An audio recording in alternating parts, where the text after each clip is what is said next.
Hello and a warm welcome back to the channel of nonsense. The Vauxhall Mokka is not a car I think about at all. It is so mid, I'm pretty sure I spend more time in my life thinking about gargling parts of David Cameron's anatomy, and I literally never do that. This though is the Mokka GSE. This is Vauxhall's attempt at turning the deeply forgettable Mokka into a driver's car. This is a 281 horsepower front-wheel drive electric fast SUV with a limited slip diff. So it's got all these kind of components in it that are designed to make it really fun to drive. And blow me down with a magic carpet, they've done it. I can't believe I'm saying this. This is a video review of a Vauxhall Mokka that you're actually going to want to try. Well, how's it so good? Well, for a start, it can do 0 to 62 in 5.9 seconds, so it's quite fast. Underneath, it's very similar to the Alfa Junior Veloce that I didn't like last year, but this is much better for reasons we'll get onto in the driving bit of this video. This black bonnet, that's an option. It's the only option on this car. That's 250 quid, and it is sparkly black. It's not matte black, and it matches the black roof that you get on this sexy GSE, or as I like to say, Jizzy model. You've got slightly more aggressive bumpers than on a regular Mokka, but I still think they could have pumped it up a bit more. It's not any wider or anything like that. There's no extra track in this car, but as we'll find out in a second, there's lots of very clever suspension bits going on. Now, because this is now the top spec Mokka, you've got things like matrix LED headlights as standard. You've also got whopping 20-inch wheels with 380mm Alcon brakes on them, massive monoblock calipers for proper stopping power, and you've also got mechanical limited slip diff to help you put that 281 horsepower and 345 newton meters of torque to the ground on corner exit in a way that will have you smiling. But let's check out the rest of it. Underneath, the Mokka has had a more thorough suspension going over than that night I spent in a Barcelona dungeon, but it's 190% stiffer in terms of anti-rollness. You've got different spring rates front and rear, you've got new dampers. It's been thoroughly overhauled to make it handle better, go around corners properly. It is a little bit of a porker though, as you might expect, considering it is a full EV. It weighs 1.6 tons. Height-wise, I've looked this up because there's going to be a Corsa version of this in future. This is actually only 8 centimeters taller than a Corsa, but we'll talk about practicality in a minute. I do think it looks better than a Mokka has ever looked, but that's a bit like saying I look thinner and more slender than I've ever looked, which I don't. I had quite a lot of pork pies for lunch yesterday. The Mokka GSE's cabin doesn't look that sporty until you see the seats, these part Alcantara bucket seats. Lots of yellow stitching. They're very supportive and also very comfortable as well. It's a shame the steering wheel is pretty much standard Mokka fare with fake leather, aka plastic, on it. It is heated and the seats are heated as well. You've got a widescreen digital dashboard there. You've got the usual Stellantis 10-inch infotainment system with wireless CarPlay and Android Auto, but that's got some special gauges, power gauges rather, and G-force meters and stuff on there. You've got physical climate controls, the controls for the heated seat, wireless charger, because remember, this is now the top spec Mokka, so it gets everything the Ultimate gets and more. Some cup holders, and what almost certainly promises to be a very dark hole out of focus down there. You get a pathetic half-width glove box because they've not relocated the fuse box for right-hand drive cars. And you've got some Alcantara on the doors as well as some brushed plastic there. So yeah, they've kind of kept it fairly refined in here. They haven't gone full yobbo. I think they could have done a bit more to make it look a bit sporty, but it's an okay cabin, I guess. I realise I am showing a bit too much thigh here, but bear with me. One of the reasons I've never really recommended normal Vauxhall Mokka is because space in the back is tighter than that time I tried to play a game of Rounders in the Sistine Chapel in the middle of summer.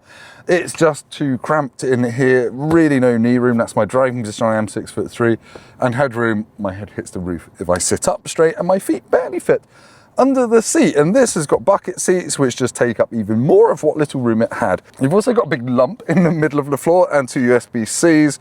Isofix covers are behind zips. You've got okay door bins, but they're very plasticky, and you don't get any of the nice Alcantara that you get on the front door panels. But you do get electric windows, but it's just cramped and not great even for kids, I would suggest. Back here, yeah. Like that night you weren't conceived, this is wearing proper rubber as well. It comes from the factory with Michelin Pilot Sport EV tyres, which are really quite good. But you can pay 100 quid more to have some more eco-focused tyres, which increases the range by 9 miles. So you can pay 100 quid to get 9 more miles of range by putting slightly worse tyres on it for handling purposes anyway.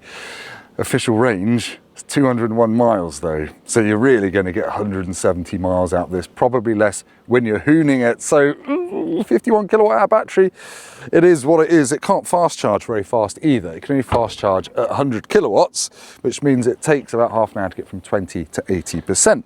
The boot is also quite small. It's 309 litres. It's got an adjustable height boot floor, which doesn't reduce the load lip ever fully. And you can fold the rear seats down so you can use it as an electric van. You also get a reversing camera on all of the GSEs as well, which is wonderful, but not that practical and can't go very far at all on a charge. But it does redeem itself in the next 5 minutes of this video, hopefully, if I've edited it right. So does all of that sportiness add up to a Mokka that actually feels sporty to drive? I'm very pleased to report that, yeah, it does. 281 horsepower and that's 345 newton meters of torque going through the front tyres.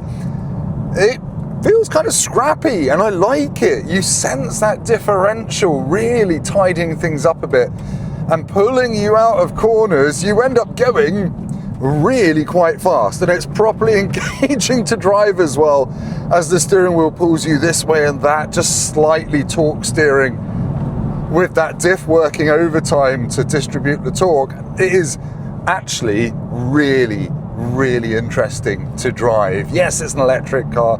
No, you're not changing gears yourself, but the way it finds grip on corner exit is just really good fun. Feel the diff locking up through the steering wheel. It gives you some old school hot hatch driving sensations. And the suspension, yes, it is lower, it's stiffer, it's sportier than the normal Mokka by a good old amount actually. They've done a lot of work to this, but it's still controlled, it's still not crashing over bumps. It's got those hydraulic bump stops helping smooth off the edges of bigger bumps. And it does help that this road has just been resurfaced, because I'm getting rally car sound effects, all the gravel ping off the underside. What a thing! I did not ever in a million years expect to enjoy driving any Vauxhall Mokka, but this feels about as closely related to the normal Vauxhall Mokka as I am to Gandhi. It is really good. Now in sport mode, you're getting that full 281 horsepower, and you're also not getting any regen from the motor when you use the brake pedal. So when you get on the brakes, it's just the pads and discs. It's the physical brakes slowing you down. If you got it in normal mode or eco mode, you get a bit of motor regeneration first at the top of the pedal before you get into those big Alcon discs. It's an interesting one. It's just really well judged. The suspension isn't too crashy. I was expecting to have a repeat of the Alfa Junior Veloce that I drove last year, because that's the same platform as this, with the diff, the same power, same chassis, but this is way better. This isn't crashing over bumps. This isn't dislocating my retinas when you drive over a hedgehog's eyeball. This has got all the fun of that car with the diff and the power and the torque, but in a more controlled, usable package. I love it. It is a really fun car to drive. Downsides, well, refinement at motorway speeds is just about okay. I suppose it's not going to get on your nerves on long journeys. The efficiency will get on your nerves on long journeys, because, yeah, I'm at 90% battery and it's saying about 175 miles. Granted, I've been hooning it, but you've got 281 horsepower hot mini SUV of a diff.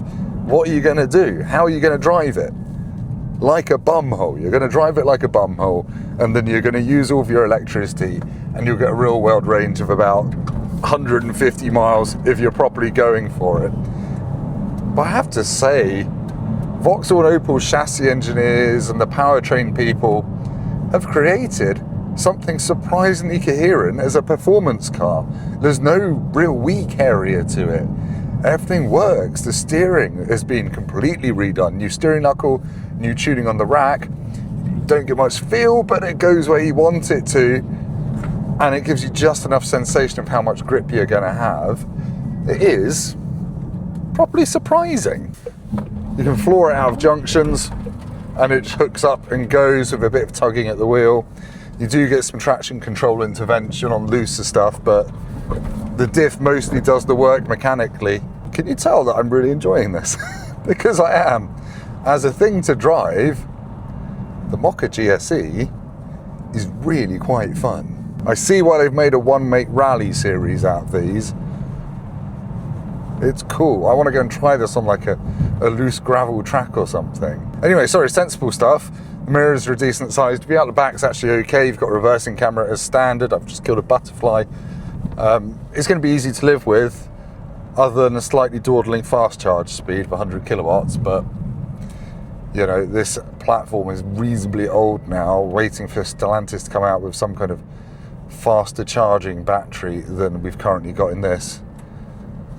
But as an evolution of this platform, this powertrain, that motor, I'm pretty ruddy bloody impressed by the way this drives. Finally, I suppose I should mention, you have got an eco and a normal drive mode. Normal knocks the power down to 230 horsepower, eco down to 190 horsepower. But if you hit the kick down button at the bottom of the accelerator travel, it will give you the full 280 horsepower. So you don't need to change modes when you're going for an overtake and not quite going fast enough to make it. Just put your foot all the way down and you will soar. Even around town over those speed bumps, it's not jarring. It's very good. I know what you're thinking. You're thinking, Tim, isn't the Vauxhall Mokka GSE the car equivalent of a Mint Aero chocolate bar? Take something forgettable, add some ingredients, makes it incredible. Well, yes, it sort of is. It is so much fun to drive on a twisty B road. The way those front tyres are almost constantly overwhelmed by torque, but then it's reined in by the clever differential and you feel it through the steering. It is just full on to drive. I really love that. But the suspension works well. On British B roads, it absorbs bumps. Those hydraulic bump stops in the suspension soften the worst of potholes and things like that. It is way more manageable than the Alfa Junior Veloce that I drove last year. But downsides, it's got quite a few downsides. The back seats are crap, the boot is a bit small, and you can't go very far on a charge, especially when you're hooning it. And also the price. It's £37,000. Now, it does get the government grant that takes it down to £35,500, but I reckon lots of people are going to say 35 grand is too much for a Vauxhall Mokka, even one that drives as fantastically as this does. But even so, I'm going to give it 7 or 8 Tim Roadies out of 10. And if you want to give me 10 Tim Roadies out of 10, then, well, you're probably drunk, but you can do that by giving me a thumbs up, liking this video, subscribing to my channel, and in the comments in German, telling me why you would buy one or why you wouldn't, or alternative option, whether you notice my arms are peeling like an old snake. Sorry, been out in the sun too much. Bye everyone. It's been a long day. I filmed 2 videos today, so I've got heat stroke. Look, here I am. I filmed 2 videos today. I can't show you the second video until September. I wonder what it could be.